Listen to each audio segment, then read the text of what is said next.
Magandang hapon, ngayon pa araw ng Lunes, May 27, 2024. Update po muli sa lagay ng panahon. Ayon sa Pag-asa, Bagyong Agon mabilis po na lumakas at ganap ng isang typhoon category. Huling namataan ng Pag-asa ang sentro nito sa may silangan ng Baler, Aurora. Taglay ang lakas ng hangin na aabot sa 140 km per hour malapit sa sentro at may pagbugsong 170 km per hour at kumikilos sa northeastward sa bilis po na 10 kumikilos northeastward sa bilis na 10 km per hour.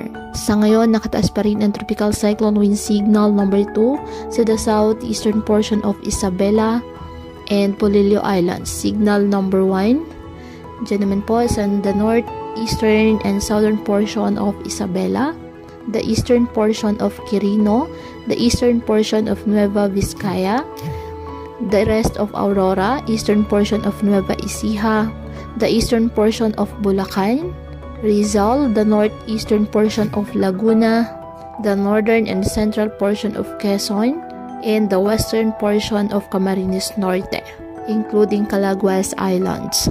Simula ngayong araw, inaasang kikilos na papalayo ng ating bansa ang Bagyong Agon, ngunit posible pa rin ito magdadala ng masamang panahon sa Aurora at Isabela.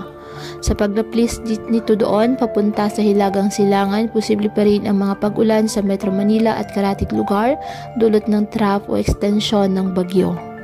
Kaya patuloy pa rin pa natin na pinag-iingat ang ating mga kababayan sa banta po ng mga posibilidad ng pagbaha at pagguho ng lupa, lalo na kapag may malalakas na ulan. At ugaliin po na magdala palagi ng payong o kahit anong panangga sa ulan sa tuwing lalabas po ng ating mga tahanan. At yan po muna ang update sa lagay ng panahon ngayong araw. Muli patuloy po tayo na mag-ingat at palaging tandaan, God loves you. Stay safe and God bless.